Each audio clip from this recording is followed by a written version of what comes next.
All right. Hello, everyone, and Assalamu alaikum. So, welcome back to our 21st workshop, which is Gradient Descent Algorithm. अच्छा हो सकता है in the near future we may extend our workshops with a one or two number. क्या होगा कि हम 30 workshops करवाने के बाद I am planning to do one or two workshops more, which will not exactly be the workshop, but will be the problem facing analysis, how to analyze the problems. वो थोड़ा time के बाद इसलिए दे रहा हूँ because some of my mentors as well are suggesting me to do and organize this session because it's very important. जब तक आप लोग पढ़ चुके होंगे मशीन लर्निंग काफ़ी और विद इन 10 days 20 days आप काफ़ी चीज़ों पे इम्प्लीमेंट कर चुके होंगे. इट इज़ माई 30 days के अंदर आप लोग 10 प्रोजेक्ट्स जी बनाए मशीन लर्निंग के ऊपर और different data sets upload it to Kaggle, upload it to GitHub.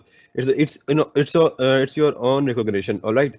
और आपकी अपनी लर्निंग भी हो रही है. Then you will face some troubles while dealing with real world data sets. 1 महीने में आपको नहीं पता चलेगा. जब आप खुद से काम करने जाओगे without any sort of help, then you will be facing troubles. You can ask me on Discord server group as well, but still will be having 1 or 2 day event soon after, around in the second part of or second half of November. Inshallah, उसके बाद हम पे deep learning start कर देंगे.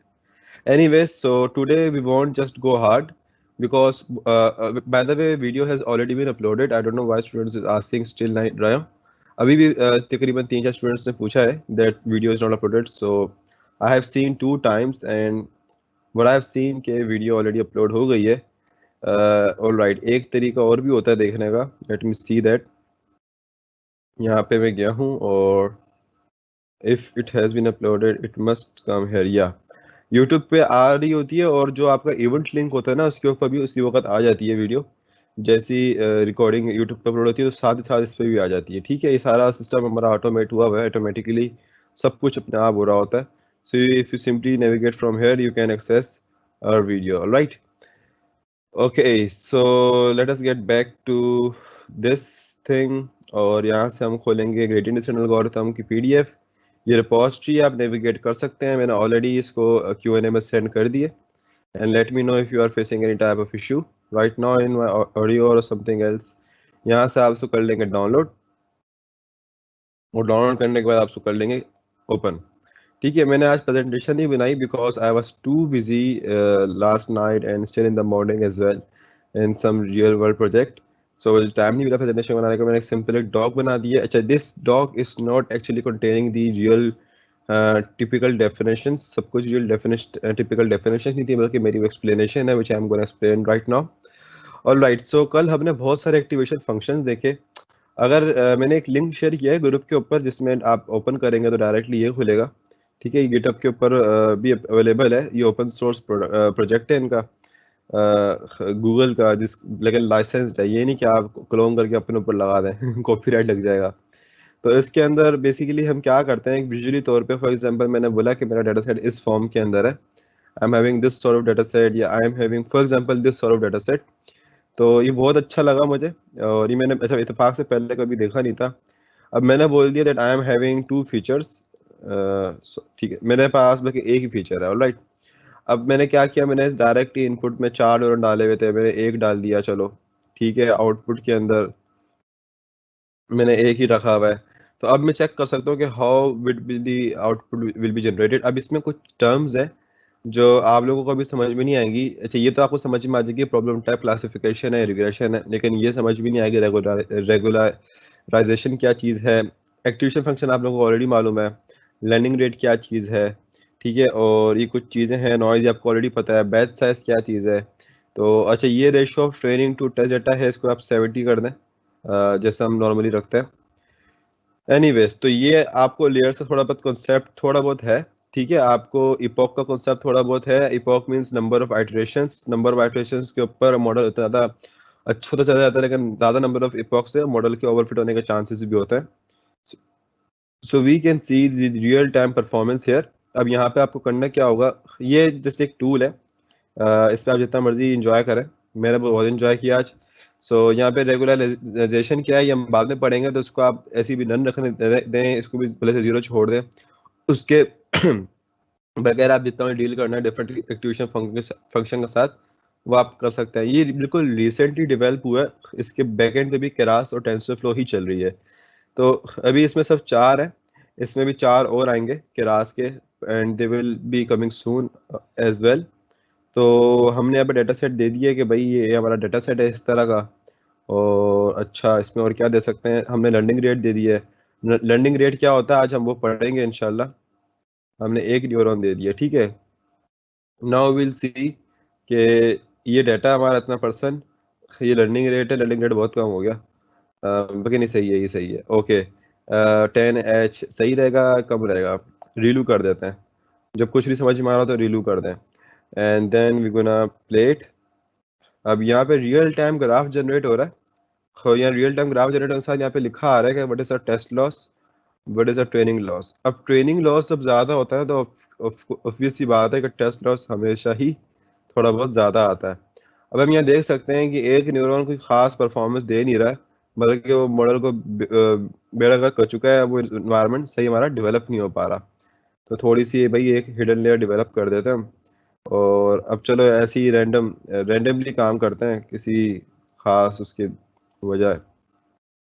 10H apply कर दिया, ठीक है। इस पे हमने सिग्मॉइड अप्लाई, ये सब पे सिग्मॉइड अप्लाई हो रहा है। ये तो खैर एक बग है फिर, ये तो बहुत ही बड़ा बग है। एनीवेज ये हो जाएगा सेट। जब तक ये सेट होगा तब तक आप लोग की डीप लर्निंग स्टार्ट भी नहीं हुई होगी। That's a very recent thing I am showing you, जो आज पब्लिक तो खैर काफ़ी दिनों से हुआ था।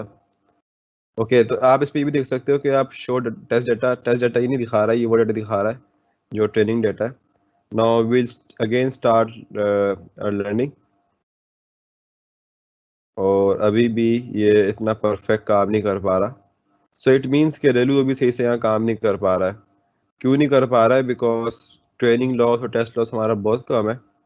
तो यहाँ पे हम 10H करके देखते हैं, ऑल राइट। ओके, 10H भी नहीं कर पा रहा है। So what is mean by this? हमारी यहाँ तो इनपुट लेयर्स बहुत कम है, क्या है? यहाँ पे ना मेंशन भी हो रहा है, this is the output from one neuron, however to see it larger, ठीक है ना? ओके, ऑल राइट, इसको थोड़ा बढ़ा देते हैं। 4 कर दिए मैंने न्यूरॉन्स, ठीक है, हो गया। All right, so we'll start this again. अब तो कम हो जाना चाहिए बहुत जल्दी। 10H is not working so fine. Let us try sigmoid. Training loss तो ऐसा कम हुआ एकदम से जैसे पता नहीं अभी क्या हो जाएगा, लेकिन खास इन्वायरमेंट डेवलप नहीं हो रहा है।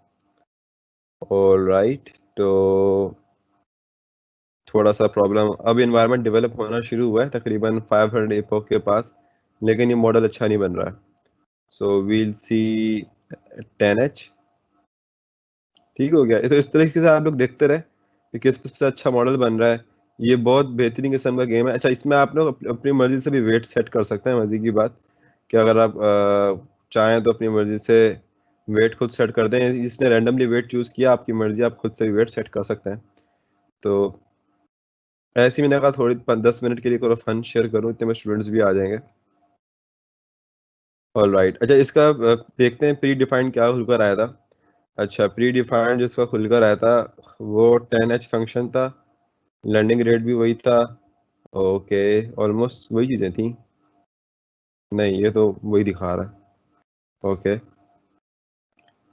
अब देखते हैं ना। हाँ, 10H था, हमारे 4 न्यूरॉन्स थे, डेटा सेट था हमारा, ratio of training to test data 50% है, एंड लर्निंग रेट 0.03 है। अच्छा, हमारा लर्निंग रेट बहुत कम था। तो all right, let's see. Wow, this is such a beautiful thing. एकदम से हो गया 200 इपॉक्स के अंदर ही। अब ज़्यादा ज़्यादा नहीं करना चाहिए, बस मतलब 200 इपॉक्स में काफ़ी अच्छा सीख जाएगा, और नहीं तो उसके बाद ये ओवरफिट हो जाएगा। तो आप ये बिल्कुल दोबारा देख लिएगा इसको, यहाँ पे लेकर के 1 2 3 एंड हिट। तो ये देखें, ओहो। तो ये 100 इपॉक्स के अंदर भी बहुत अच्छा काम कर रहा है। 100 इपॉक्स के अंदर भी, मतलब ये जो प्री डिफाइंड का डाटा था, और ये बता रहा है colour shows data neurons and weight values. ये ब्लू बिल्कुल सेपरेट हो गया, ऑरेंज बिल्कुल सेपरेट हो गया। We can see here as well test loss, हमारा ट्रेनिंग लॉस कितना कम हो गया. So anyways, you can it's like a tinker with a neural network. ये इन्होंने Tinder से derive किया है. You can play with this and you can love it in future as well. आपको बहुत इससे फायदा होने वाला है. All right. So let's move towards gradient descent algorithm.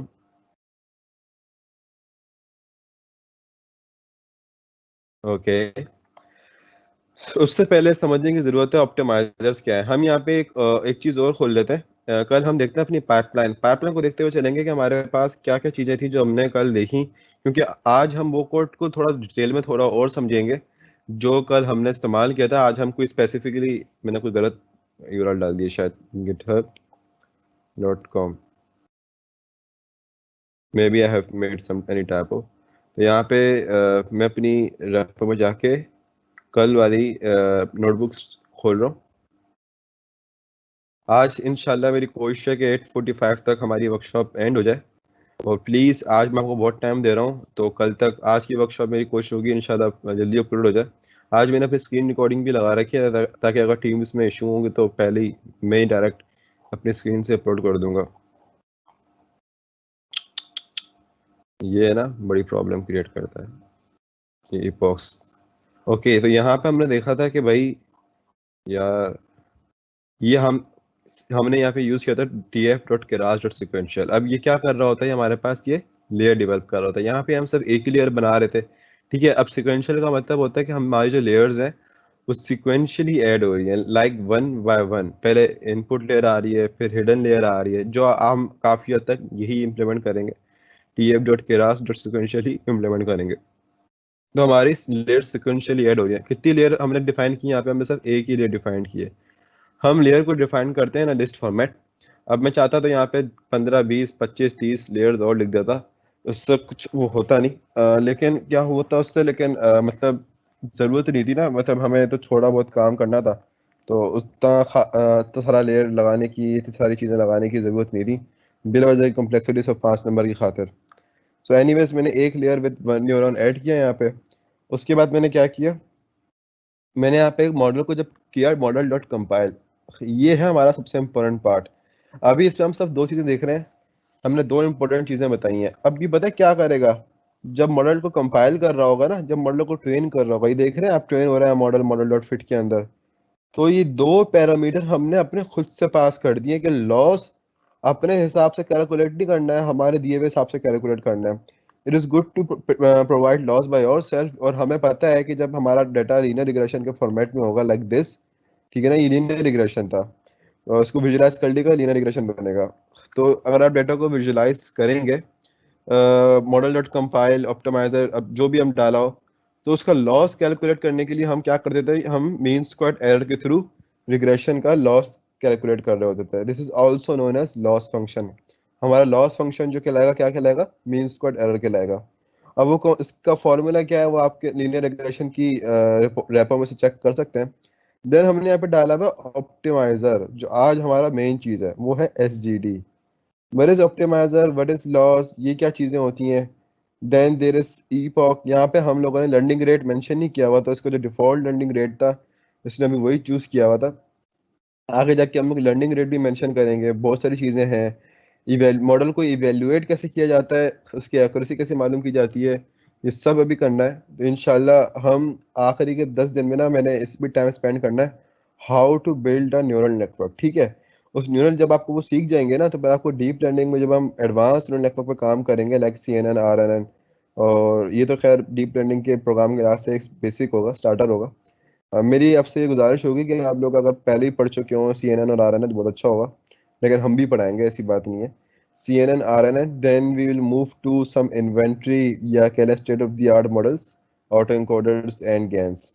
अब बात करते हैं ऑप्टिमाइजर्स की. So basically optimisers are algorithms और method used to change the attributes of a neural network such as weight, learning rate, in order to reduce the losses. अगर हम lemon term में बात करें कि भाई ऑप्टिमाइजर सिंपली कुछ एल्गोरिथम होते हैं, या वो टेक्निक्स हम इस्तेमाल कर रहे हैं, वो क्या कह लें कुछ भी, कि एक प्रोसेस है, एक समझ लें एक मशीन है एक तरह की, अगर लेमन टर्म्स में बिल्कुल ले जाए, जिसमें हम अपना डाटा दे रहे हैं या बता रहे हैं इसको कि भाई जो आपने न्यूरल नेटवर्क ट्रेन करना है ना, वो इस हिसाब से ट्रेन करना है। आपने इस तरीके से वेट रखना है, ये लर्निंग रेट रखना है, ठीक है ना। और जितना अच्छा आपका ऑप्टिमाइजर आपके रिजल्ट के हिसाब से होगा, उतने आपके रिजल्ट फास्ट आएंगे और आपका लॉस उतनी जल्दी ना रिड्यूस हो जाएगा। अब लॉस क्या है? लॉस वही जैसे मीन्स का एरर हमने निकाला था। तो इसमें डाटा यूज कौन सा हो रहा है? अब मुझे नहीं पता आपने ये सवाल कब किया। अब मेरे ख्याल से अगर आप इसकी बात करें तो ये रैंडम डाटा होता है। इसको आप अभी फिलहाल छोड़ दें, कौन सा डाटा होता है। ये सिंपली रैंडम डाटा है। आप डाटा की टाइप को देखते हुए स्ट्रक्चर डेवलप करते हो, ठीक है। अब ये हमारे पास डाटा की टाइप चेंज हो रही है यहाँ पे, ठीक है। ये ये हमारे पास चार तरह के डाटा है। आप विजुलाइज करो डाटा को जिस तरह का की डिजाइनिंग हो। अब ये देखो इतना कोई भयानक किस्म का है, ये मुझे समझ जा रहा है ये किस तरीके से बड़ा कॉम्प्लेक्स सिनेरियो बनेगा उसका। तो अगर करके भी देखें तो मेरा नहीं ख्याल इसका जिंदगी में भी कभी इसको ये छोटी मोटी लेयर्स काम कर सकती हैं। इसके लिए तो कम से कम भी होनी चाहिए। खैर मैंने बहुत ज़्यादा कर दी है, लेकिन ऐसे ही देख लेते हैं। तो इस तरह की चीज़ों से आप बिल्कुल इसको इस्तेमाल कीजिएगा। आपको फिर पता चलेगा कि चीज़ें होती क्या है, किस तरीके से काम हो रहा है। यहाँ पे रिग्रेशन प्रॉब्लम को भी देख सकते हैं। रिग्रेशन के वहाँ पर दो तरह की प्रॉब्लम्स हैं, ठीक है ना। इनमें नॉइज बहुत है या जो भी है वो आप देख लीजिएगा बाद में। एनीवेज, तो हम यहाँ बात कर रहे थे ऑप्टिमाइजर की, ये इधर। सो बेसिकली अगर हम बात करें, यहाँ पे मैंने एक पैराग्राफ लिखा हुआ है which is a very wonderful thing to read it.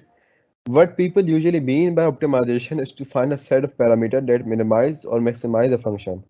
But in the context of neural function, this usually means minimizing a cost function by iteratively tuning the trainable parameters. Perhaps the biggest difference between pure mathematical optimization and optimization in deep learning is that in deep learning we do not optimize for maximum performance directly.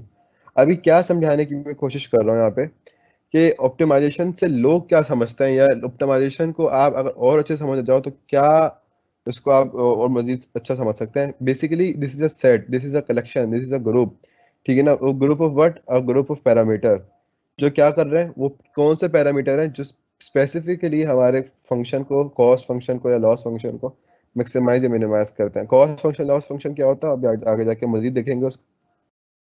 सो अगर आप बात करें neural functions की, तो neural function में optimisation का काम जो होता है ना, वो यही होता है to minimise the cost function by iteratively tuning the trainable parameter. अब यहाँ पे जब हमने लिखा हुआ है iteratively tuning the trainable parameter, इसका मतलब है ईपॉक्स। ये दिमाग में रखिएगा, इसका क्या मतलब है? ईपॉक्स है। और हमने यहाँ लिखा हुआ है this usually means minimising cost function by iteratively tuning the trainable parameter. तो अगर हम जाएं अपनी यहाँ पे रेपो के अंदर और इधर ईपॉक्स देखें, सो बाय ईच इपॉक, यहाँ पे देख रहे हो आप 1/500, by each epoch the loss is being reduced. ये देख रहे हैं 83 से 65 से 51 40 32 25 1 0 पॉइंट्स, इतना इतना कम हो जाएगा आगे जाके कि you can not count the number easily, इतना कम हो जाएगा। So this is how it is reducing noise by providing some certain tunable and tuning by tuning some trainable parameters. अब ट्रेनेबल पैरामीटर कौन डिफाइन कर रहा होता है? वो ट्रेनेबल पैरामीटर जो होता है हमारा ये डिफाइन कर रहा होता है जो हमने ऊपर ये सॉरी ऑप्टिमाइजर में दिया है, S G D. What is SGD doing here? SGD is basically the stochastic gradient descent. What is stochastic gradient descent? ये gradient descent का algorithm है। It's a one kind of algorithm. Gradient descent दो तरह के होते हैं। आज हम दोनों की theoretical knowledge जानेंगे।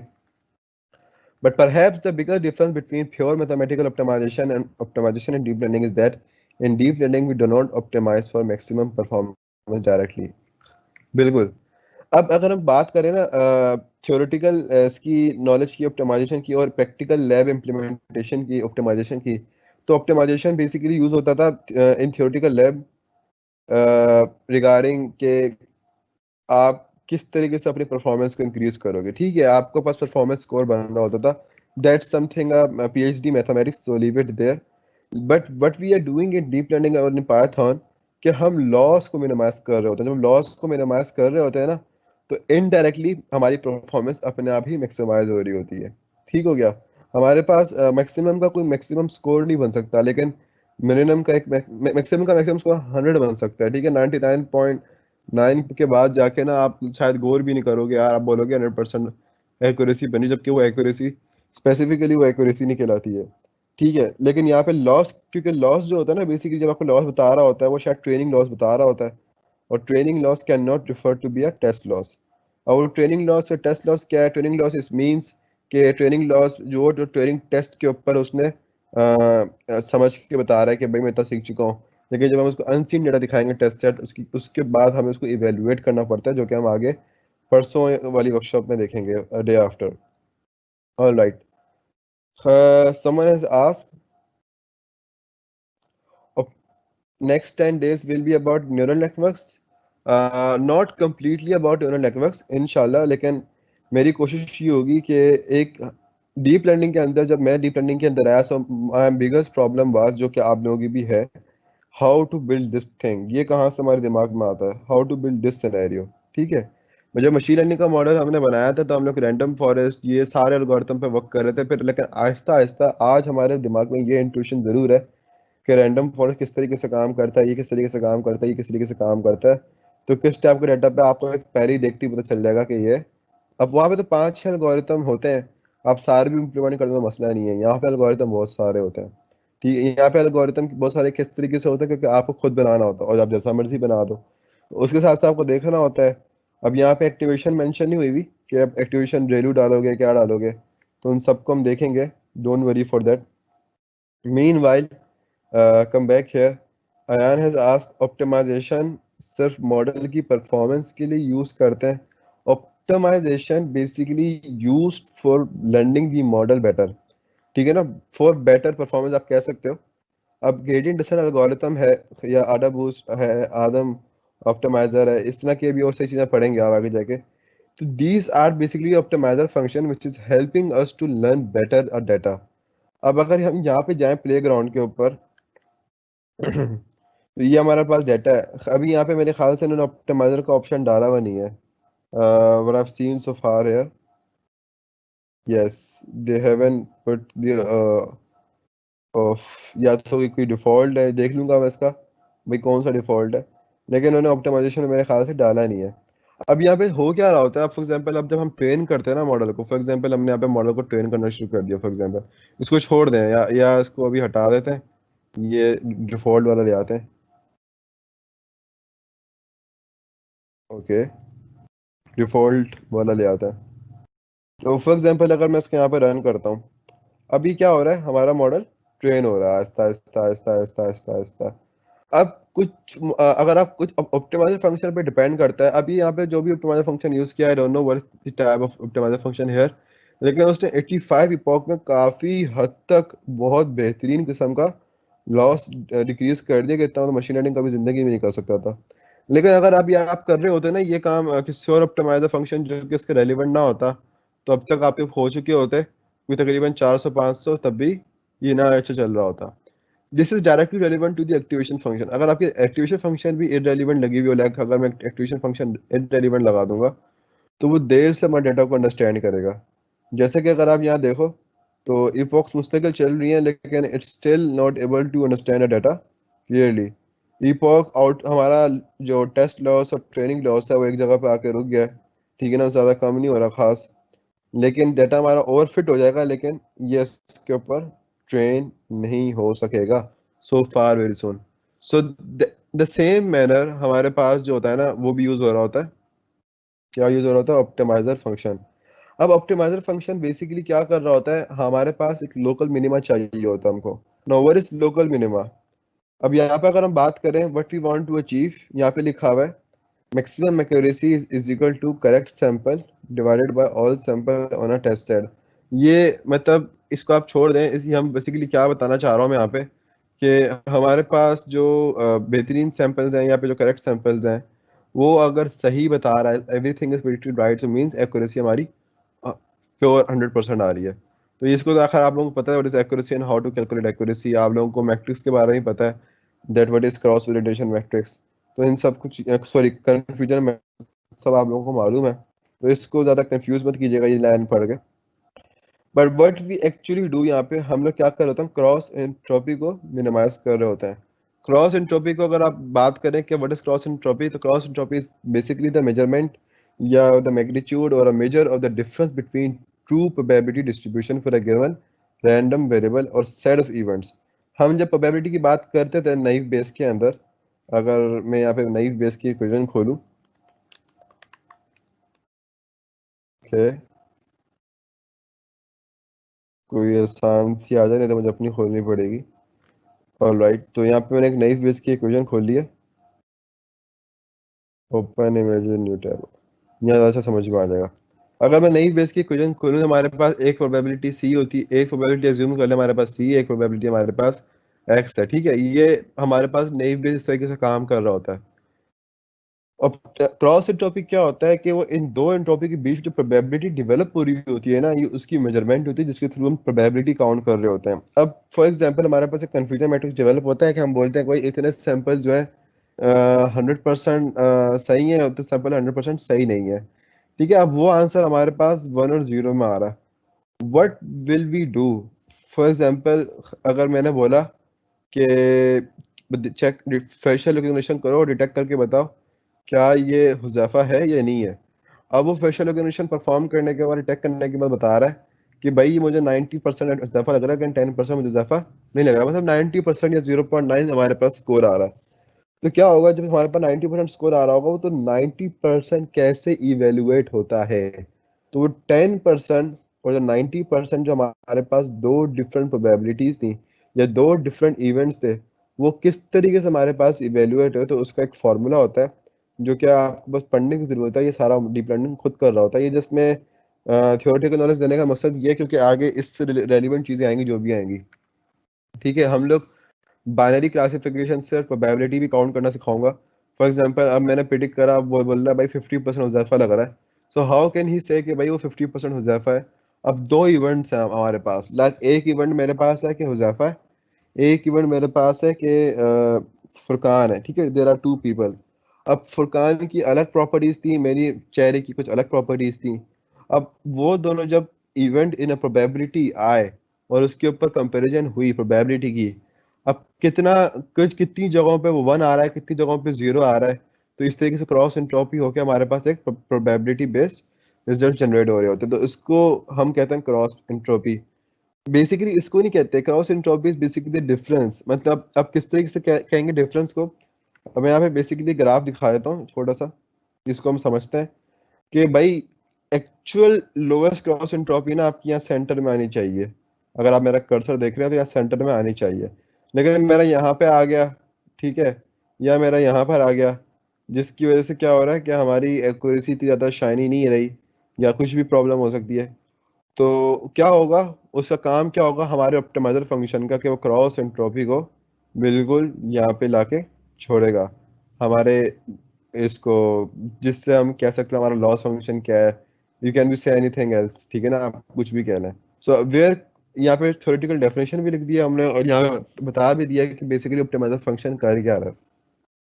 अब हर ऑप्टिमाइजेशन फंक्शन का कोई ना कोई फॉर्मूला होता है ये चीज़ कैलकुलेट करने का, और वो डिपेंड करता है कि हम किस टाइप का डाटा ले रहे हैं और किस टाइप का डाटा के ऊपर हम कौन सा फॉर्मूला यूज करने वाले हैं।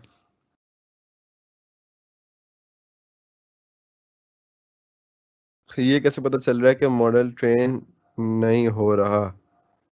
ये मुझे इस तरीके से पता चल रहा था, यहाँ पे ये तो खैर मेरे ख्याल से कितने इपॉक्स हो गए, 400। ऑलराइट, अच्छा जब मैं रोक दूंगा तो ये रुक जाता है।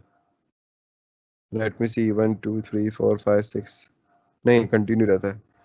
तो ये मुस्तकिल चल रहा है, लेकिन अगर ये प्योर हो रहा होता ना, मतलब प्योर आप कह के चल रहा होता, प्योर यहाँ पे हो रहा होता सब कुछ, तो अभी देखते हैं किस तरीके से प्योर होता है। यहाँ पे मैंने प्ले किया सिंपली, और सिर्फ अभी देखें 37 इपॉक्स के अंदर ही हमारा डाटा कितना परफेक्टली, यहाँ पे देखो कि ऑरेंज सारे, मतलब एक क्लास बिल्कुल अलग इसने डिफाइन कर दी है और एक क्लास बिल्कुल अलग डिफाइन, लॉस अभी भी है हमारे पास, लेकिन सब 37 इपॉक्स में कितनी जल्दी हमारे पास फर्क आ गया। किसी और एक्टिवेशन फंक्शन में तो जल्दी हमारे पास फर्क नहीं आ रहा था। थोड़ा सा और चलाएंगे बस बहुत है। अब ये ना हो कि हमारा मॉडल ओवरफिट हो जाए, अगर हम चला के उसको छोड़ देंगे ना अभी, तो जैसे फॉर एग्जांपल अभी देखा ही बीच में ग्लिच आया, क्या हो रहा है कि वो कंफ्यूज हो रहा है, क्यों? क्योंकि अब हमारा लॉस फंक्शन इतना कम हो चुका है कि वो मजीद ऊपर नीचे ऊपर नीचे ऊपर नीचे होके देख रहा है कि भाई कोई रह तो नहीं गया। लेकिन हमारा मॉडल अब जो हो गया है ना, वो ओवरफिट होना शुरू हो गया। बस जहाँ पे हमारा होना शुरू हो जाए, एक्यूरेसी हमें उतनी मिलनी शुरू हो जाए एक्सेप्टेबल, बस वहां पे छोड़ देना चाहिए। अगर अभी हम अपना चेंज कर दें मॉडल, तो ये जिंदगी में कभी इसको डिटेक्ट नहीं कर सकता इतनी जल्दी। ये देखें, क्योंकि डिफरेंस बढ़ रहा है, मेरे ऐसा लगा जैसे डिफरेंस बढ़ रहा हो। ये जितना जा रहा है क्योंकि लीनियर है, तो लीनियर तो कर नहीं पा रहा उसको। अब अगर मैं यहाँ पे रेलू कर दूंगा तो उसका कुछ पता नहीं है, देख लेते हैं। हो रेलू ने भी 2 मिनट में कर दिया भाई। रेलू रेलू ने भी 37 के अंदर बड़ा परफेक्टली कर दिया, और काफी कम टेस्ट आगे है। और अगर हम सिग्मॉइड पे करेंगे तो ये नहीं कर सकता, इसकी तो पक्की गारंटी है। ठीक है ना, ये घूमता रहेगा ये इस डाटा सेट के पर। अभी ये कैसे पता चल रहा है मुझे, ये आप लोग सीख जाओगे आस्ते आस्ते, don't worry. Anyways, come back to this. और अब समझते हैं हम बैच ग्रेडियंट डिसेंट एल्गोरिथम। आज हम सब ग्रेडियंट डिसेंट एल्गोरिथम पढ़ेंगे, कल हम बहुत सारे ऑप्टिमाइजर फंक्शन पढ़ेंगे, जिस तरह की से हमने कल एक्टिवेशन फंक्शन पढ़े थे। आज थोड़ा सा हम आपके ऊपर हल्का हाथ रख रहे हैं। So basically, gradient descent is a first order iterative optimization algorithm for finding a local minimum of a differentiable function. To find the local minimum of a function using gradient descent, we take steps proportional to the negative of the gradient or approximate gradient or the function at the current point. अभी क्या कह रहे हैं यहाँ पे, theoretical definition से अगर हम practical implementation पे आए। अब मैंने आपको कहा था कि लर्निंग रेट क्या होता है। अब फॉर एग्जाम्पल हमने यहाँ पे लर्निंग रेट रखा हुआ था 0.03।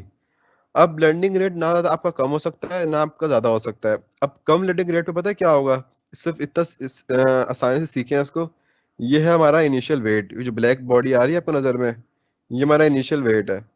ये जब हम अपना लर्निंग रेट कम रखेंगे ना, तो छोटे छोटे स्टेप लेगा, लाइक एक यहाँ पर आ गया, फिर एक यहाँ पर आ गया, फिर एक इधर आ गया, फिर इधर आ गया, फिर इधर आ गया, इधर आ गया। हमारे इपॉक इतना ज्यादा हो रहा है, लेकिन हमारा मॉडल इतना ज्यादा टाइम भी ले रहा है हमारा, क्योंकि जितना इपॉक ज्यादा हो रहा है। लेकिन एक वक्त आएगा कि हाँ ये पहुंच जाएगा उस लर्निंग रेट पे, but it will take much time then high learning rate. अब अगर आप बहुत ज्यादा हाई लर्निंग रेट लेते हो, जैसे फॉर एग्जांपल आपने ले लिया कि यहाँ से गया और अभी आया डायरेक्ट यहाँ पे, अब थोड़ा सा फर्क था, अभी जाएगा वापसी इधर आके, अब बोलेगा मैं तो लोकल मिनिमा से बहुत आगे आ गया हूँ, चलो भाई वापस पीछे जाओ। अभी जाएगा वापसी पीछे, ठीक है ना। अब कहेगा नहीं यार अभी भी बहुत, फिर थोड़ा पीछे हूँ, फिर वापस आगे जाएगा, ठीक है ना। अभी कंफ्यूज हो जाएगा, फिर ये लंबी लंबी जंपे मारेगा। ठीक है, ये उस परफेक्ट लोकल मिनिमा पे नहीं आ पाएगा, ये जंप ही मारता रहेगा ऐसे ऐसे ऐसे। अब फॉर एग्जांपल मैं लर्निंग रेट इतना रख दूं कि यहाँ से डायरेक्ट छलांग मार के वो आ गया इधर, फिर डायरेक्ट छलांग मार के वापस इधर चला गया, फिर इधर आ गया, फिर इधर आ गया, इधर आ गया। मतलब अगर किसी तरीके से वो नीचे की तरफ आ भी जाता है, तो उसका नेक्स्ट स्टेप ऑटोमेटिकली हमने इतना लंबा दिया हुआ है इंक्रीमेंटल स्टेप, लर्निंग रेट उसका इतना लंबा दिया हुआ है कि उसका जो इंक्रीमेंटल स्टेप होगा वो बहुत ज्यादा आगे चल जा रहा है। अगर इंक्रीमेंटल स्टेप थोड़ा कम होगा, तो अब फॉर एग्जांपल यहाँ पर था, थोड़ा कम था और डायरेक्ट यहाँ पर आ गया, फिर उसने कहा यार मैं बहुत ज्यादा आ गया हूँ, थोड़ा सा पीछे आ गया, फिर यहाँ आ गया, तो एक वक्त आएगा कि वो तकरीबन प्योर लोकल मिनिमम पे पहुंच जाएगा। लेकिन अगर बिल्कुल भी कम दे दिया ना आपने लोकल मिनिमा, तो फिर आप लगा कर सो जाओ, क्योंकि यहाँ पे अभी आपके पास लोकल नॉर्मल डाटा तो है नहीं कि अभी तो खैर नॉर्मल डाटा है, लेकिन जब रियल वर्ल्ड डाटा होगा तो वहाँ पे आपके पास इतना टाइम नहीं होगा कि आप इतना कॉस्ट बेयर कर सको। वो यूं चल रहा होगा आराम आराम से, टहल टहल के टहल टहल के टहल टहल के यहाँ तक आते आते शायद वो भूल भी जाए कि मैं लोकल मिनिमा पे आया भी हूँ या नहीं आया हूँ। क्योंकि अक्सर औकात यूजुअली ग्रेडियंट डिसेंट एल्गोरिथम यहाँ से ऊपर थोड़ा निकलता है, फिर वापसी नीचे आता है। ये बिल्कुल उसी तरीके से काम करता है जिस तरीके से हमारा रियल वर्ल्ड एप्लीकेशंस काम करती हैं। कि आपने बीच में खड्डा रखा हुआ है और खड्डे में बॉल गई है, पहले वो थोड़ी सी ऊपर आई वापस पे नीचे चली गई।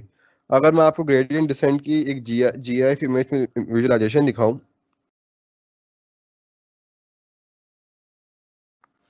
ऑलराइट, तो I hope this will be better. यहाँ बॉल दिखाई भी है, तो यहाँ आपने देखा कि किस तरीके से बॉलें आई, एक चली गई, ठीक है ना, एक थोड़ी देर से गई, एक बहुत देर से गई, लेकिन एक वक्त आया कि वो सारी वहां चली गई। नहीं लोकल, अब ये जो जिस जगह जा रही है ना वो बिल्कुल लोकल मिनिमा है। अब सारी डिफरेंट लर्निंग रेट्स आ रही हैं, अभी लर्निंग रेट डिपेंड करता है कि कितना अच्छा आपने लर्निंग रेट रखा है। अब लर्निंग रेट आपको खुद देखना होता है, आप खुद से लगा दो रनिंग रेट कि कितना अच्छा आप लर्निंग रेट रखोगे। कुछ बॉल ऐसी भी हैं, जैसे ब्लू वाली बॉल है, वो डायरेक्ट बीच में नहीं गई, पहले ब्लू वाली बॉल ऊपर गई है फिर नीचे आई है, थोड़ी सी ऊपर गई है फिर नीचे आई, लेकिन इतनी फास्ट होती है या लर्निंग रेट उसका इतना अप्रोप्रिएट होता है कि फौरन वही रुक गई। तो ये आपको इसी तरह, अब ये देख रहे हो कितना सुस्त आ रही थी फिर एकदम जाके नीचे गई है। तो ये है हमारा लर्निंग रेट का हिसाब किताब, इस तरीके से हमारा लर्निंग रेट काम कर रहा होता है।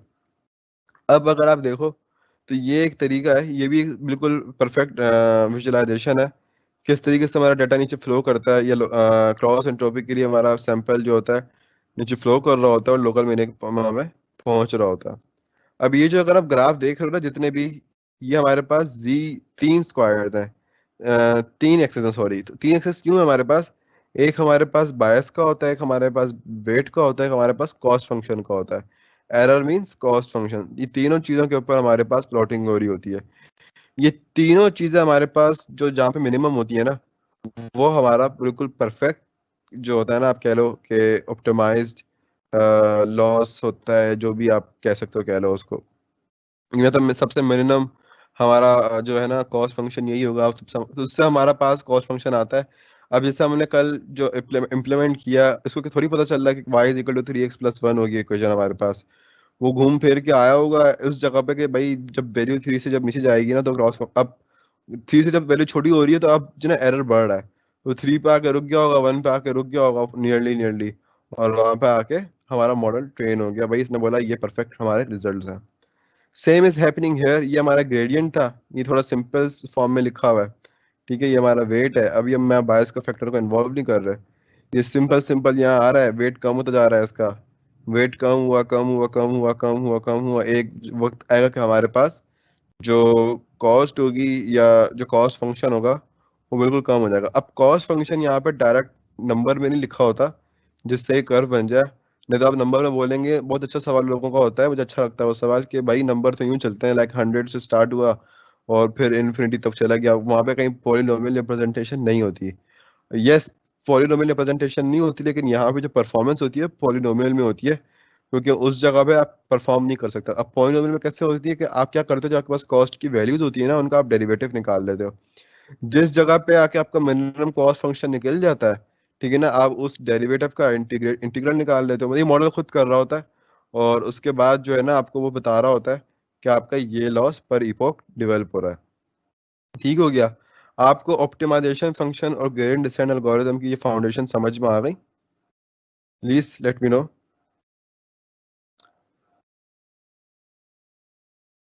Okay, no question so far, या तो बहुत अच्छा समझ में आ रहा है या कुछ समझ में नहीं आ रहा, but there are so many people today, love to see that. Alright, so I move further. अगर किसी का कोई क्वेश्चन हो सो ही और शी कैन आस्क, कोई जेन्युइन क्वेश्चन हो तो। So in elements, we can also say that gradient descent is an optimization algorithm used to minimize some function by iteratively moving in the direction of steepest descent as defined by the negative of the gradient. In machine learning, we use gradient descent to update the parameters of our model. बिल्कुल सही बात है, हम यहाँ पे basically parameter tuning ही कर रहे हैं, जिस तरीके से हम मशीन लर्निंग का हाइपर पैरामीटर ट्यूनिंग कर रहे होते हैं, यहाँ पे भी हम basically hyper parameter tuning by optimizers कर रहे होते हैं। अच्छा, एक चीज और है जो बहुत इंपॉर्टेंट है, और वो क्या इंपॉर्टेंट है कि हम यूजुअली यूट्यूब पे पढ़ रहे होते हैं इंडियन एल्गोरिथम, तो वहां पे आपको क्या करवाएंगे, आपको मैथमेटिकल इक्वेशन डिराइव करवा रहे होंगे। तो अगर आपका वो दिल हो ना तो बिल्कुल कर लीजिएगा, लेकिन मैं मैथमेटिकल इक्वेशन डिराइव इसलिए नहीं करवा रहा, बहुत कॉम्प्लेक्स है वो, ठीक है ना, 2 बंदे सीखेंगे बाकी 200 बंदे भाग जाएंगे, so that is why I am not teaching this here. तो बस इतना मैंने बता दिया जो एक्चुअल समझने वाली चीज थी, जो मैथमेटिकल इक्वेशन देख के ना समझ में नहीं आती, समझ में ये नहीं आता कि ग्रेडियंट डिसेंट कर क्या रहा है। हमने मैथमेटिकल इक्वेशन डिराइव तो कर ली जी सर, लेकिन इससे न्यूरल नेटवर्क को क्या फर्क पड़ रहा है, तो भाई न्यूरल नेटवर्क को यहाँ पे ये फर्क पड़ रहा होता है। अब इस फैक्टर में हमने क्या देखा कि भाई लर्निंग रेट जो है बहुत इंपॉर्टेंट मैटर प्ले करता है, और हम कौन सी टेक्निक अप्लाई कर रहे हैं वो भी एक बहुत इंपॉर्टेंट फैक्टर प्ले करता है। अब यहाँ पे हमारे पास डेटा लीनियर फॉर्मेट में था, that is why we have used gradient descent algorithm. Usually if you say ask about my own practice, or you can say general practice जो होती है, so we use SGD for linear and logistic regression based models, ठीक है। अच्छा, एक चीज और कि यहाँ पे हमारे पास ग्रेडियंट सेट था, अब केरास के अंदर ना ये बैच ग्रेडियंट डिसेंट एल्गोरिथम नहीं होता। अगर आपको ये चीज चेक करनी है या आप अगर मुझे रॉन्ग प्रूफ करना भी चाह रहे हो, so you can not, because I know by my heart. मैं एक दफा चेक कर लूं फिर भी, ऐसा ना हो कि मैं गलत बता रहा हूँ। So optimisers in Keras, yes, available optimisers कौन कौन से हमारे पास? S G T, R M S prop, सारे नहीं पढ़ेंगे हम, सब 6-7 पढ़ेंगे इसमें से जो इंपॉर्टेंट है। खैर इतने ही होंगे मोस्टली। सो एस जी डी आज हम जो पढ़ रहे हैं, अब जो नेक्स्ट हमारा है वो एस जी डी है। तो यहाँ पे बैच ग्रेडियंट डिसेंट नहीं है, यहाँ पे स्टोकेस्टिक ग्रेडियंट डिसेंट है, बाकी जो है वो दूसरे हैं। अब ऐसी इसकी वजह क्यों है कि यहाँ पे बैच ग्रेडियंट डिसेंट एल्गोरिथम क्यों नहीं, जबकि ये इतना सिंपल है इसका सॉल्व करने का तरीका। स्टोकेस्टिक ग्रेडियंट डिफरेंट इसमें क्या डिफरेंस लेकर आता है, तो हम अभी जाके वही देखेंगे कि स्टोकेस्टिक ग्रेडियंट डिसेंट एल्गोरिथम के अंदर सबसे मेजर डिफरेंस क्या है। यहाँ पे मैंने मेंशन कर दिया ताकि आप लोग भूलें नहीं। Yet common example of algorithm with coefficients that can be optimized using gradient descent are linear regression and logistic regression. All right. अब लॉजिस्टिक रिग्रेशन रिजल्ट निकालना है, लीनियर रिग्रेशन रिजल्ट निकालना है, ये सब ग्रेडियंट डिसेंट के ऊपर भी फिक्स नहीं रहते। ये आपकी एक्टिवेशन फंक्शन के ऊपर फिक्स होते हैं कि आप जो आउटपुट रिजल्ट चाह रहे हो वो बाइनरी क्लासिफिकेशन में चाह रहे हो या पे किस में चाह रहे हो, रिग्रेशन बेस्ड प्रॉब्लम में चाह रहे हो, जैसे कि हमने जो स्टडी किया है। यहाँ पे एक सिंपल है, सिंपल अगर हम दोबारा रिवाइज करें तो सिंपल सी एक बात है, ये हमारा ग्लोबल मिनिमम है या लोकल मिनिमम कह लें। ठीक है, हमारा इनिशियल वेट यहाँ पर आया और घूम फिर के उसको यहाँ पे आना चाहिए।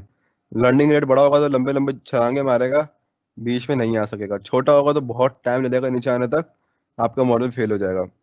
द कंप्यूटेशन पावर बहुत रिक्वायर करेगा।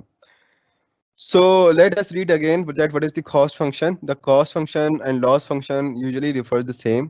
हम ऊपर cost function की बात करें या loss function की बात करें, they are mostly the same thing, but loss function mainly applies for a single training set as compared to the cost function which deals with the penalty for a number of training set or the complete batch. अब scene क्या होता है यहाँ पे cost function loss function के अंदर?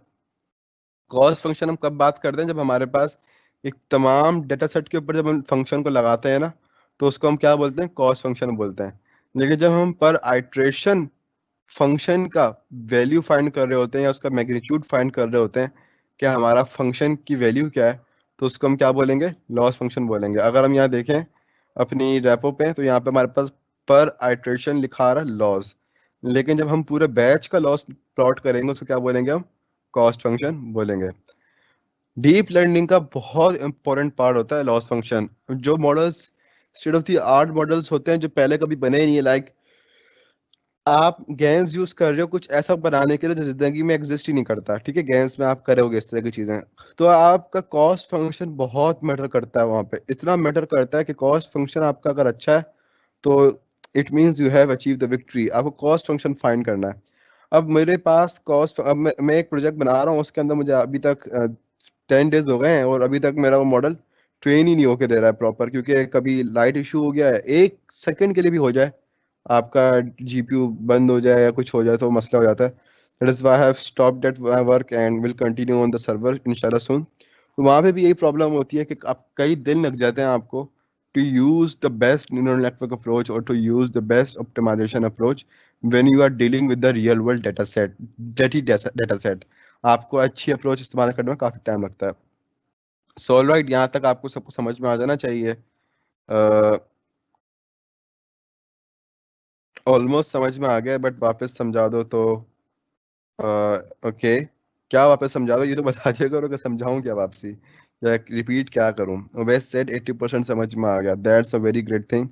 मैं जब पढ़ता था ना तो मुझे सब 10% समझ में आता था, उस पर भी मुझे मेरे इंस्ट्रक्टर बोलते थे if you understand 1% today you have done a very great deal, क्योंकि मशीन लर्निंग पढ़ना आसान काम नहीं था। But I have got many great teachers and have got personal intuition from Endurec as well for 1 month, alhamdulillah. So it was a very great time. All right, so this is stochastic gradient descent algorithm. अब stochastic gradient descent algorithm, अच्छा मुझे बता दें कि आपको दोबारा क्या सीखना है, मैं दोबारा रिपीट कर दूंगा, ठीक है? After stochastic gradient descent algorithm. Now what is stochastic gradient descent algorithm? Stochastic gradient descent algorithm के अंदर और Bayes gradient descent algorithm में फर्क क्या है? तो यहाँ पे ना मैंने प्योर थ्योरेटिकल डेफिनेशन ही लिखी हुई, ये मैंने लेमन्स में लिखा हुआ है, आप पढ़ सकते हो उसको। The word stochastic means a system और अ प्रोसेस। ठीक है, स्टोकेस्टिक का मतलब ही क्या है? system or a process that is linked with the random probability. Hence, in stochastic gradient descent, a few samples are selected randomly instead of the whole dataset for each iteration. In gradient descent, there is a term called batch, which denotes the total number of samples from a dataset that is used for calculating the gradient for each iteration. In typical gradient descent algorithm optimization like batch gradient descent, the batch is taken to be the whole dataset, although using अभी क्या है ये बाद में पढ़ते रहिएगा, मैं इसको आपको इजीली एक्सप्लेन कर देता हूँ. अब हमने यहाँ पर देखा था that what is batch size. Oh my God, बहुत कम हो गया. ठीक है, फॉर एग्जांपल हमने ये बैच साइज कर दिया. अभी बैच साइज क्या है ये, आप कह लो या प्रोडक्ट ऑफ सैंपल्स बता रहा है, क्या बता रहा है. ग्रेडिएंट डिसेंट एल्गोरिथम में जो ड्रॉबैक था ना वो सब ये था कि जब वो आइट्रेशंस परफॉर्म करता है तो हर आइट्रेशन के लिए तमाम डाटा सैंपल्स को ट्रेन करता है. तमाम के तमाम डाटा सैंपल्स न्यूरल नेटवर्क में जा रहे होते हैं और वो उनको ट्रेन कर रहा होता है. लेकिन स्टोकेस्टिक ग्रेडिएंट डिसेंट एल्गोरिथम के अंदर ये नहीं होता. वो क्या होता है, वो डाटा सेट को डिवाइड करता है, रैंडमली सिलेक्ट करता है. अब जैसे मैंने आपको यहाँ बताया था ना, यहाँ पे तो खैर न्यूरल नेटवर्क नहीं बना हुआ, लेकिन यहाँ पे हमने एसजीडी यूज किया था. और मैंने आपको कहा था कि हर न्यूरॉन के अंदर डिवाइडेडली डाटा जा रहा है, ठीक है, और इस तरीके से परफॉर्म हो रहा है. क्यों? क्योंकि स्टोकेस्टिक का काम ही यही है. यहाँ पे मैंने लिखा हुआ है कि रैंडमली फ्यू सैंपल सेलेक्ट करेगा हर आइट्रेशन के लिए. उससे हमारा मॉडल बहुत बहुत बहुत बहुत ज़्यादा फास्ट हो जाता है. That is the same reason कि दोनों के रिजल्ट 99% सेम आते हैं, ठीक है ना. लेकिन स्टोकेस्टिक जो है ना ग्रेडिएंट डिसेंट एल्गोरिथम से it's 100 to 200 times faster than batch gradient descent algorithm. तभी हमारे पास के रास के अंदर वो नहीं है, बैच ग्रेडिएंट डिसेंट नहीं है, स्टोकेस्टिक ग्रेडिएंट डिसेंट एल्गोरिथम है.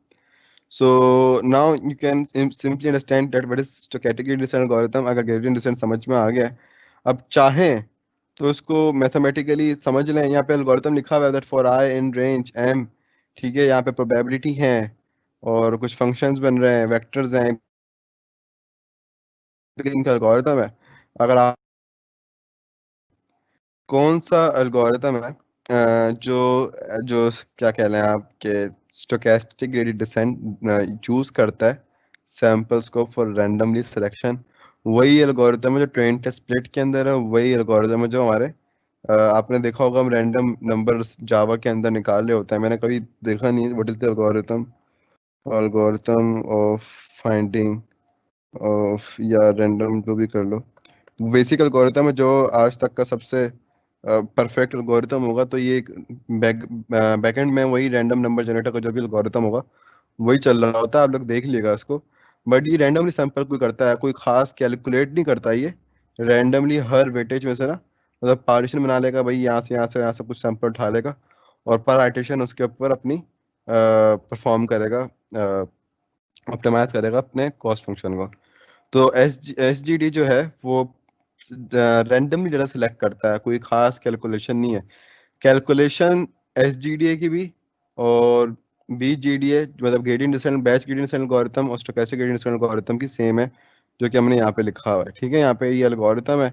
अगर इस एल्गोरिथम को इम्प्लीमेंट करना हो by python by not using any class, मैंने यहाँ कोड लिख दिया. ये आप लोगों की शौक की बात है, ठीक है, आप लोग चाहें तो यूज कर सकते हैं इसको. और अगर नहीं भी यूज करेंगे तो ना आपकी इससे लर्निंग पे कोई इफेक्ट आएगा, ना मेरी लर्निंग पे इफेक्ट आएगा. ठीक है, सो एसडी समझ में आ गया और बैच ग्रेडिएंट डिसेंट एल्गोरिथम समझ में आ गया. अब थोड़ा सा इसको पढ़ लेते हैं कि यहाँ पे मैंने क्या लिखा है. So in SGD, we find out the gradient of the cost function of a single example at each iteration instead of the sum of the gradient of the cost function of all the example.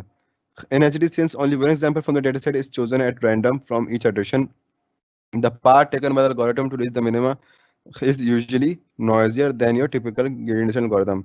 But that doesn't matter at all much because the path taken by the algorithm does not matter as long as we reach the minima and we significantly shorter training time. अच्छा, अभी क्या कहना चाह रहा है.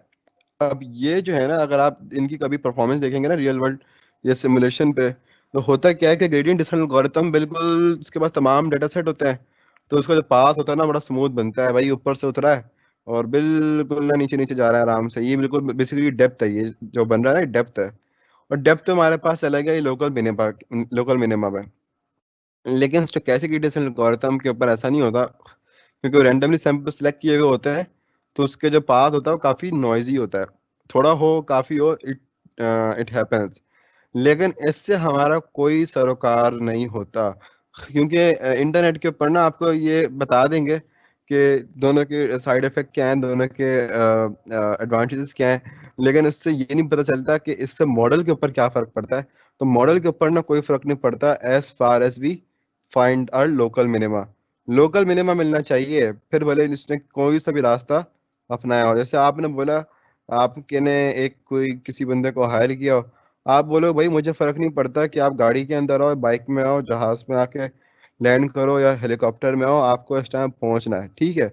अब अगर उस टाइम पहुंच रहा है ना, तो आपका से कोई सरोकार नहीं है कि कौन सा पाथ चूज करा। तो स्टोकेस्टिक ग्रेडिएंट एल्गोरिथम और बैच ग्रेडिएंट के एल्गोरिथम के अंदर टाइम कॉम्प्लेक्सिटी का बहुत बड़ा रेशियो है, ये वहां पे जीत जाता है। पाथ के अंदर ये अच्छा है, लेकिन पाथ से हमें कोई सरोकार नहीं है यहाँ पे। लोकल मिनिमम में दोनों पहुंचते हैं। That is why we choose stochastic gradient algorithm in our daily life implementation. अब हमारे यहाँ पे सब कुछ खत्म हो गया है। अब एक दफा हम यहाँ पे देख लेंगे अपने डेटा सेट को, सॉरी कल की इम्प्लीमेंटेशन को। यहाँ पे हमने क्या किया था, यहाँ पे मैं टेंसरफ्लो और टेंसरफ्लो से केरास भी इंपोर्ट किया, ये दो चीजें इंपोर्ट की। अब यहाँ पे हमने एक लेयर ऐड कर दिया, ठीक है। कल भी बहुत सारे लोगों को ये चीज समझ नहीं है कि ये लेयर क्या काम कर रही है। मैंने कहा था ये डेंस को छोड़ दें, बेसिकली एक ही चीज है, ठीक है। इसका आपको कुछ नहीं करना है, ये एक लेयर डिफाइन करने का एक मेथड है कि Keras dot layers dot dense. अब हम क्या कर रहे हैं यहाँ पे, हम न्यूरल नेटवर्क डिफाइन कर रहे हैं जिसके अंदर एक ही न्यूरॉन है। What is represented by units that it is having one neuron. What is represented by unit shape that it gonna take one या मतलब हमारी इनपुट शेप जो होगी वैल्यू की वो ये होगी। So it gonna take the input like this. Then what is doing by done by sequential. Sequential क्या है कि हमारी layers जो है वो sequentially add है, पैरेलल ऐड नहीं है, कोई और कॉम्प्लेक्सिटी नहीं है, सिंपली सिक्वेंशियली ऐड है। और हमारा 99% काम इसी तरीके से ही होने वाला है कि हमारी तमाम लेयर सिक्वेंशियली ऐड होंगी। वहां पे हम अपना मॉडल खुद बना रहे हैं, यहाँ पे देख रहे हैं न्यूरल नेटवर्क के थ्रू अपना मॉडल खुद बना रहे हैं। देन वी हैव मेंशन कि हमारा optimiser SGD static gradient descent algorithm है। लॉस काउंट करने के लिए आपने कौन सा मेथड यूज करना है, मीन स्क्वायर्ड एरर। ये सारे किस तरह की से आप लिखेंगे, ये सारे यहाँ पे मौजूद हैं कि हमारे पास कौन कौन से अवेलेबल ऑप्टिमाइजर्स हैं, ठीक है। और आप चाहो तो एक एक की मतलब प्योर ना डॉक्यूमेंटेशन चेक कर सकते हो कि इसको किस तरीके से मेंशन करना है। अब यहाँ पे अगर आप देखो, अब ये मोमेंटम है जो हम कल पढ़ेंगे इंशाल्लाह, ठीक है। अब यहाँ पे नेम क्या है हमारे पास, इसका एसजीडी है। इसको कि आप पूरी की पूरी क्लास तक डेवलप कर सकते हो। ये सब है ना, अभी ये बहुत थोड़ा एडवांस लेवल पर बता रहा है, ये थोड़ा हल्के में नहीं आ रहा। तो ये सारा काम आप ये कर सकते हो, फिर उसके अंदर आप लर्निंग रेट मेंशन कर सकते हो। अभी हम डिफॉल्ट लर्निंग रेट पे जा रहे हैं, और डिफॉल्ट लर्निंग रेट ऐसा क्या है, I don't remember the best value. Default to zero, अच्छा डिफॉल्ट हमारे पास 0.01 ही है, तो कोई मसला नहीं था, सही है। 0.1 बहुत ज़्यादा होती है वैसे, बट नो डजेंट मैटर। तो हमारे पास ये डिफॉल्ट लर्निंग रेट था। तो भाई ये आपके पास सारी ना डॉक्यूमेंटेशन मौजूद है। आप चाहें जो ग्रिप कर चुके हैं तमाम चीज़ों को आज, वो आगे पढ़ सकते हैं, क्योंकि मैंने आगे जाके अब भगाना है। भगाना बिल्कुल वैसे ही जैसे हम लोग क्लासिफिकेशन में भागे थे, जैसे हम लोग क्लस्टरिंग में भागे भागे थे, रोज ने एल्गोरिथम। आज मैंने एक चंक पढ़ा है, नहीं तो आज मैंने 5 एल्गोरिथम पढ़ाने थे। आज सब मैंने एक ही एल्गोरिथम पढ़ा है जिसके 2 टाइप्स थे। कल 3 एल्गोरिथम ना हमने इंशाल्लाह पढ़ने हैं लाजमी, और क्या पता हम उनकी इम्प्लीमेंटेशन भी कर दें। देखते हैं क्या करेंगे हम कल, I will tell you soon.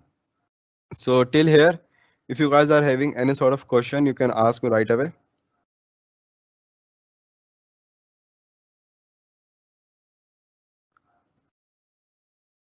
Cost minimum means zero loss. Is this called local minima? Yes, yes, बिल्कुल बिल्कुल बिल्कुल। यही इसी को लॉस, जो हमारा लॉस अगर जहाँ पे हमारा लॉस सबसे मिनिमम हो जाता है ना, इसी को हम अपना लोकल मिनिमा बोल रहे हैं। इट जरूरी नहीं कि वो जीरो ही हो। लॉस जो होगा ना, वो लॉस बेसिकली इस तरह काउंट होता है, मैंने आपको पहले भी बताया। For example, if you will come here and will you see the epochs, you are getting loss in each iteration, right? But when you will see this diagram, it's represented as cost function, या global minimum कह लें, कुछ भी कह लें, it's represented cost function. अब यहाँ पे हमें मिनिमम चाहिए उसका। कॉस्ट फंक्शन क्या डिफाइन कर रहा होता है, this is basically the gradient of our weights. ये हमारे ग्रेडियंट है वेट्स का। इससे हमारे पास एक इक्वेशन डेवलप हो रही थी, जैसे y is equal to 3x + 1, जो हमने कल इक्वेशन एक हमने प्रूफ करके दिखाई कि डीप लर्निंग उसके ऊपर वर्क कर रहा है, तो वो इक्वेशन फॉर्म कर रहा होता है। और वेट क्या काम कर रहा होता है वहां पे? फॉर एग्जाम्पल हमारे पास बायस है 1, ठीक है, वेट क्या हमारे पास 3, इसके साथ क्या था हमारे पास 3 था, तो वहां पे हमारे पास जो मिनिमा वैल्यू होगी ना वो 3 होगी बेसिकली। उस 3 का जो भी डेरिवेटिव निकलता होगा, 3x जो भी डेरिवेटिव होगा वो यहाँ पे हमारे पास आ रहा होगा, तो उसको वहां पर आना है हमारे पास, उस इनिशियल वेट को, जो भी हमारी मिनिमम वैल्यू होगी। अगर वो 3 से कम जा रहा है, ये तब यहाँ का मतलब है कि वो 3 से और कम जा रहा है, एज फार आई नो, तो 3 से अगर वो और कम जा रहा है इन केस, तो वो क्या हो रहा है, हमारे पास हमारा ग्लोबल मिनिमा छिड़ गया है, वो मिनिमा नहीं रहा। मिनिमा वही है जो हमारे पास बिल्कुल सेंट्रलाइज्ड है। तो 3 इज अ परफेक्ट वैल्यू, और लर्निंग रेट के ऊपर ये बहुत डिपेंड कर रहा होता है। ठीक है, अब उस कॉस्ट फंक्शन को देखते हुए हमारी पर आइटरेशन कितनी अप्रोप्रिएट वैल्यू आती है। ठीक है ना, अब फॉर एग्जांपल ये यहाँ पर आ गया, ये मॉडल हमारा यहाँ पर है, चेक करेगा कि भाई यहाँ पे हमारी क्या वैल्यू आ रही है। भाई हमारे पास यहाँ पे जो लॉस वैल्यू आ रही है ना, वही आ रही लॉस फंक्शन की वैल्यू, कि मतलब भाई हमारा मॉडल अभी इतना परसेंट दूर है एक्चुअल वैल्यू से। कुछ भी कह सकते हैं कि वो इतना परसेंट अभी दूर है एक्चुअल ग्लोबल मिनिमा से, और ये एंड तक भी थोड़ा बहुत दूर रहेगा, एग्जैक्ट लोकेशन में जल्दी से नहीं पहुंचता, लेकिन जितना दूर रहेगा उसकी कोई वैल्यू ही नहीं होगी। अगर आप इसको सॉल्व करने भी जाएंगे तो ये बहुत ही कोई इंतहाई कोई छोटी सी वैल्यू है। ठीक है, नहीं दिखा रहा, चलो कोई बात नहीं, बाद में कैलकुलेटर में कोई देख लेगा, by multiplying and so many things. Anyways, is there any question here, right here?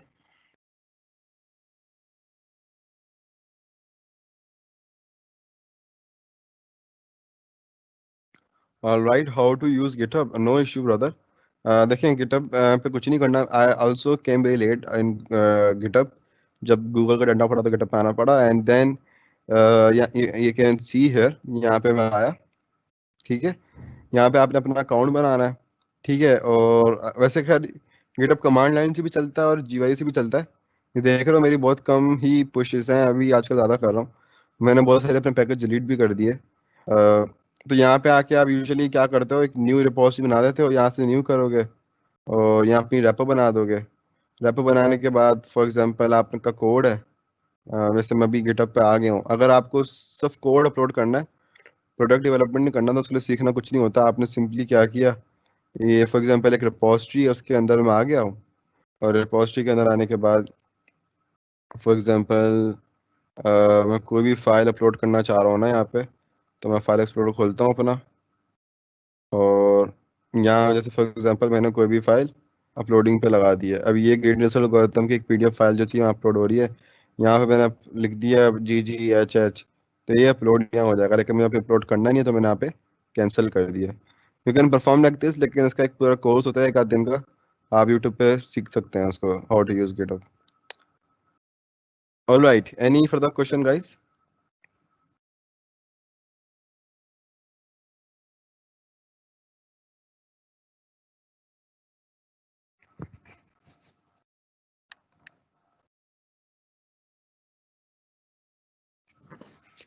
Sir मैंने पहले पढ़ा था गूगल मशीन लर्निंग डॉक्यूमेंट्री में कि we reach 98% accuracy if we have one hidden layer and 256 nodes in it with regularization rate of zero point 0.2, and we reach 98.2 accuracy if we have one hidden layer of 256 nodes and second layer of 128 nodes with regularization rate of 0.2। Sir ये हर model में apply हो सकता है? ये तो उनकी depend करता है कि वो डाटा कौन सा यूज़ करा, और ऐसा होता है बिल्कुल।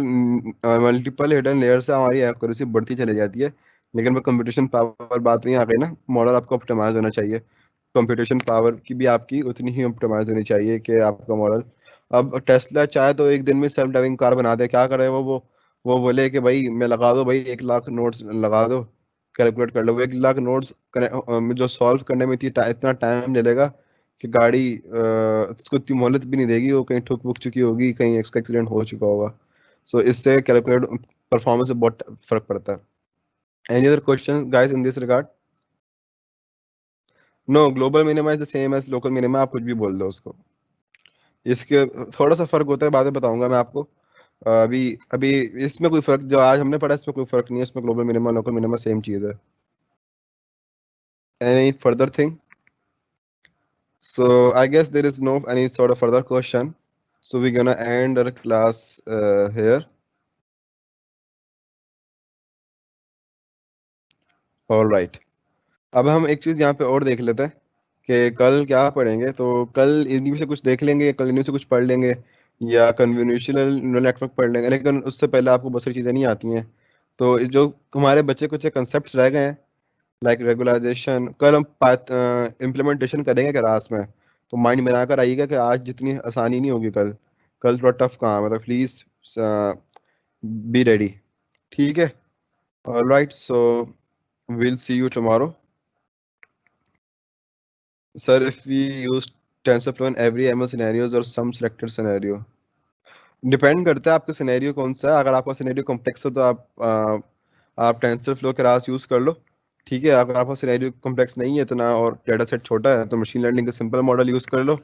और अगर क्या कहते हैं, अभी आपके इंटरेस्ट के ऊपर बात होती है कि पाइटॉर्च यूज करना है, टेंसरफ्लो यूज करना है, बहुत ज़्यादा सेम फॉर द सेम गोल, दोनों सेम चीज़ें काम कर रही हैं। बस पार्टर्स की इम्प्लीमेंटेशन डिफरेंट है। और TensorFlow, since I am being represented by Google, तो मेरा फोकस टेंसरफ्लो पे रहेगा। But some time in a future, may be in December, I may teach PyTorch as well. Both are the very good frameworks. ठीक है। Alright, so अल्लाह हाफिज। We don't know sir how to use Keras. भाई फिक्र नहीं करनी ना, अभी तो केरास हमने इस्तेमाल करनी शुरू ही नहीं करी है, अब तो करने शुरू करेंगे। सीखना ही वही है, हमारा डीप लर्निंग का पूरा प्रोग्राम ही केरास के ऊपर होगा। टेंशन नहीं लें, अभी सब सिखाएंगे। अभी तो जस्ट एक हेलो वर्ल्ड चल रहा है सब चीज़ों का। अब ठीक हो गया। अल्लाह हाफिज एंड बाय बाय।